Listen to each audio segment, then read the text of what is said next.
राम जी महाराज ने कहा गुरुदेव आदेश दीजिए क्या करना है। बोले एक ही बाण प्राण हर लीना और दीन जान प्रभु निज पद दीना। एक ही बाण में भगवान ने उसका प्रणाम किया और दीन जान करके निज पद दिया। निज पद क्या है? राम जी कौन है? अयोध्या के राजा। जब राम जी महाराज वनवास के लिए चले गए थे ना, तो जो सिंहासन पर चरण पादुकाएं रखी गई थी वो इसी ताड़का की मुंडकी बनी हुई थी, इसलिए दीन जान प्रभु निज पद दीना। उसके बाद प्रभु ने देखा कि एक बड़ी शांत जगह नजर आई, श्रापित स्थान। राम जी ने पूछा गुरुदेव ये स्थान ऐसा क्यों है जहाँ पर न कोई खग कोई पशु पक्षी कोई नहीं है? तब गुरुदेव ने कहा ये स्थान श्रापित है, अर्थात आश्रम है। बोले महाराज आश्रम है? बोले हाँ ये स्थान श्रापित है इसलिए यहाँ कोई नहीं जाता। राम जी ने कहा गुरुदेव यदि कोई नहीं जाता तो क्या हम भी नहीं जाएंगे? अर्थात हमें तो जाना चाहिए, जहाँ कोई नहीं जाता वहां पर राम जाता है। राम गुरुदेव के साथ चले और जैसे ही आश्रम में प्रवेश किया,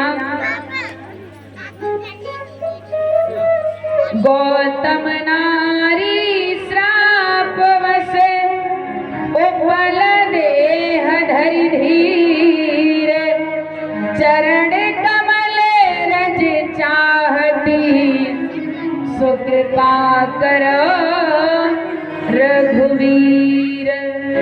कहा ये श्रापित है, अर्थात आप अपने चरणों की रज से इसका उद्धार करो। राम जी महाराज ने कहा चरण तो मैं लगा नहीं सकता। क्यों? क्योंकि मेरी माँ की उम्र की है, दूसरे मेरी भाभी के समान है, क्योंकि गौतम ऋषि का नाम सप्त ऋषियों में आता है और सप्त ऋषि मेरे भाई लगते हैं और हम और आपकी मर्यादा में बड़ी भाभी माँ के समान होती है, इसलिए पाँव नहीं लगा सकता। तो प्रभु ने धीमे ठोकर दी, धूल उड़ी जाकर गिरी, जैसी अहिल्या के ऊपर धूल गिरी, परसत पद पावन शोक नसावन, प्रगट भई तप पुंज सही। तप का पुंज स्वरूप अहिल्या प्रकट हुई और भगवान का दर्शन करके वैकुंठ धाम के लिए चली गई। श्री राम लक्ष्मण असुरों का संहार करते तभी मारीच और सुभाऊ आए, जो कि नित्य संतों के यज्ञ में विध्वंस पैदा करते थे। इस मारीच को तो बिन फन का बाण मांगा जो मारा, जो जाकर के 7 योजन पार जाकर लंका में गिरा।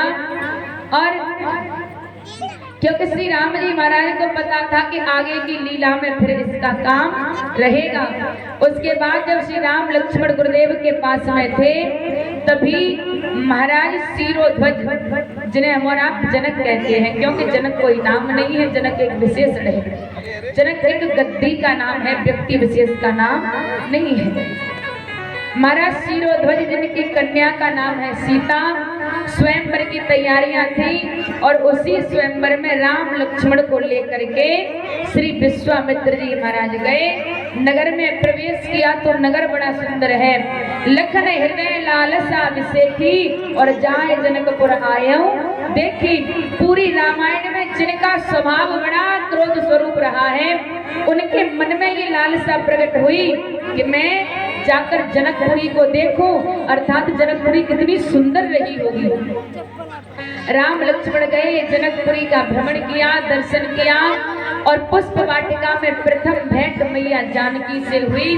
और जब जानकी मैया ने राम जी को देखा तब राम को देख कर श्री जनक नंदिनी बाग में वो खड़ी रह गई।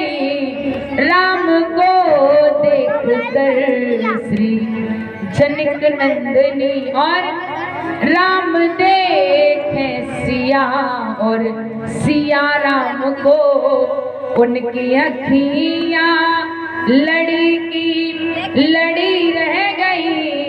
राम को देख कर श्री जनक नंदिनी। प्रथम नजर में जानकी मैया ने राम जी को देखा तो एक नजर देखकर नेत्र बंद कर लिए क्योंकि एक ही नजर में राम जी महाराज उनके हृदय रूपी मंदिर में विराजमान हो चुके थे। मैया भवानी से निवेदन करके कहा कि माँ, कल जब मेरा स्वयंवर हो तो मुझे पति के रूप में यही प्राप्त हो। अर्थात वरदान स्वरूप मैया के गले की पुष्पमाला जानकी मैया के गले में आई। जानकी मैया पूजन करके लौटी और इधर श्री राम लक्ष्मण दोनों आए, रात्रि विश्राम किया। प्रातः काल हुआ, बड़ी सुंदर स्वयंवर की तैयारियां थी और स्वयंवर में एक दो नहीं अनेक भूप आए हुए थे। इस प्रकार से जनक सुता का सुना स्वयंवर, आए भूप हजार, एक एक कर लगे उठावन, जनक राज दरबार, उठे नहीं शंभु सरासन, उठा सब थके है राजन, उठे नहीं शंभु सरासन, उठा सब थके है राजन, उठे नहीं शंभु सरासन, उठा सब थके है राजन। जनक सुता का सुना स्वयंवर, आए भूप हजार, एक एक कर लगे उठावन, जनक राज दरबार, उठे नहीं शंभु सरासन, उठा सब थके है राजन, उठे नहीं शंभु सरासन, उठा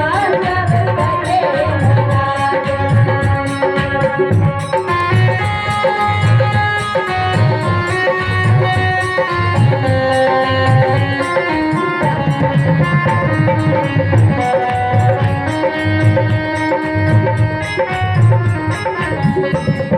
और देश विदेश के राजा सब सिया बिहाने आए, देश विदेश के राजा सब सिया बिहाने आए, सिया भंवरिया डाले ये मन में इच्छा लाए, सिया भंवरिया डाले ये मन में इच्छा लाए, वीर थके माँ वीर थके सब, वीर थके माँ वीर थके सब, बैठे आसन डारे, जगे नहीं शंभु सरासन, उठा सब थके है राजन, उठे नहीं शंभु सरासन,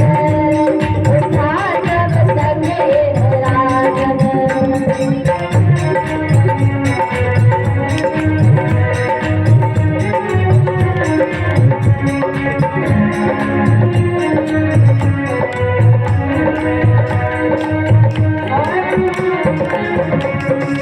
एक एक कर राजा सब बल अपना अजमाए, एक कर राजा सब बल अपना अजमाए, तन तारे शिव धनु वो मन में बहुत लजाए, तन तारे शिव धनु वे मन में बहुत लजाए,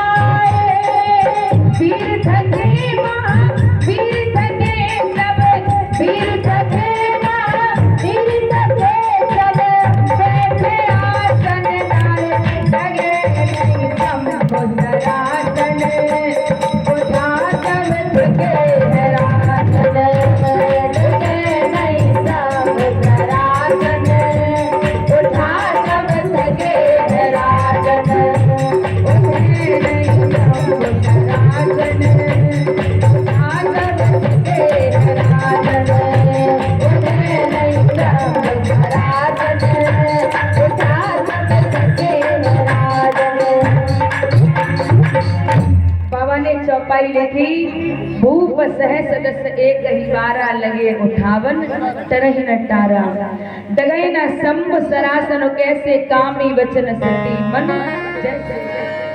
अर्थात बाबा की चौपाई कहती है कि 10,000 राजा एक ही बार मिलकर के धनुष को उठाने लगे। पर संतों ने इसका वर्णन किया, कई प्रकार से सभी के अलग अलग मत हैं। संतों ने कहा महाराज बाबा को क्रोध आया तो बाबा ने कहा राजाओं तुम्हारी सामर्थ्य नहीं है, यदि इस चौपाई में एक बिंदी रख दी जाए तो इसका अर्थ एकदम स्पष्ट होता है। क्योंकि यदि बात ये कही जाए कि 10,000 राजा मिलकर एक बार में उठाने लगे तो विचार करो, यदि 10,000 राजा एक बार में धनुष को तोड़ भी देंगे तो जानकी किसे दी जाएगी? क्योंकि जानकी तो एक ही है, जानकी कोई प्रसाद तो है नहीं कि भैया तू भी ले तू भी ले तू भी ले। बोले महाराज की प्रतिज्ञा ये थी कि जो धनुष का भंजन करेगा जानकी जी का विवाह उसी के साथ होगा। फिर इतनी भरी सभा में 10,000 राजा एक साथ क्यों उठा रहे हैं? और यदि उठा भी रही हैं तो किसी ने प्रश्न क्यों नहीं किया कि यदि भूलवश 10,000 राजाओं ने धनुष तोड़ भी दिया तो जानकी दी किसे जाएगा? अर्थात संतों ने श्री सनातन जी महाराज के भाव हैं कि संतों का ये भेद है। कहा कि यदि इस चौपाई में एक बिंदी को रख दिया जाए कि भूप सहस दस एक ही बारा लगे उठावन तरह न तारा था, लगे नहीं लगे। यदि 10,000 राजा भी लग जाए ना तो उनकी सामर्थ्य नहीं है इस धनुष को उठाने। अर्थात जब भरी सभा में जनक महाराज ने सभी को धिक्कारा, सभी पर क्रोध व्यक्त किया, जब सभी को धिक्कारा तब वीरों की ललकार को सुना तो लक्ष्मण को क्रोध आया कि जिस सभा में मेरे भैया जैसे वीर बैठे हो उस भरी सभा में आपने वीरों को ललकार कैसे दिया? राम जी ने संकेत दिया लक्ष्मण जब खुद से बड़े बैठे हो तो छोटों को बोलना नहीं चाहिए। अतएव भाई का संकेत पाकर लक्ष्मण जी बैठ गए। उसके बाद श्री गुरुदेव ने कहा राम उठा हो राम भंजो भव चापा, राम उठो उठ करके धनुष का भंजन करो। राम जी महाराज ने गुरुदेव की अनुमति ली। अतएव जब राम जी महाराज धनुष का भंजन करने के लिए चले तो जाकी रही भावना जैसी प्रभु मूर्त देखी दिन तैसी। अर्थात प्रभु के प्रति जिसके मन में जैसा भाव था भगवान उसे वैसे ही नजर आए, भगवान उसे वैसे ही दिखाई दिए। श्री राम जी महाराज चलकर धनुष के पास आए तो सबसे पहले गुरु में प्रणाम मन मन कीना। कौन से गुरु को प्रणाम किया? गुरु तो पास बैठे थे, कुल गुरु। क्योंकि जब कभी भी विवाह शादी की बात आए ना तो सबसे पहले कुल देवता का पूजन किया जाता है, इसलिए राम जी ने कुल गुरु को प्रणाम किया। उसके बाद सारी की सारी सभा देख रही थी कि राम जी महाराज कैसे धनुष का भंजन करेंगे, लेकिन लेता चढ़ावत खींचत गाढ़े काऊ नल था देखे सब ठाड़े। राम जी महाराज ने धनुष को उठाए, जैसे प्रत्यंच चढ़ाना चाहा धनुष के 2 टुकड़े हो गए। बोल श्री रामचंद्र महाराज की।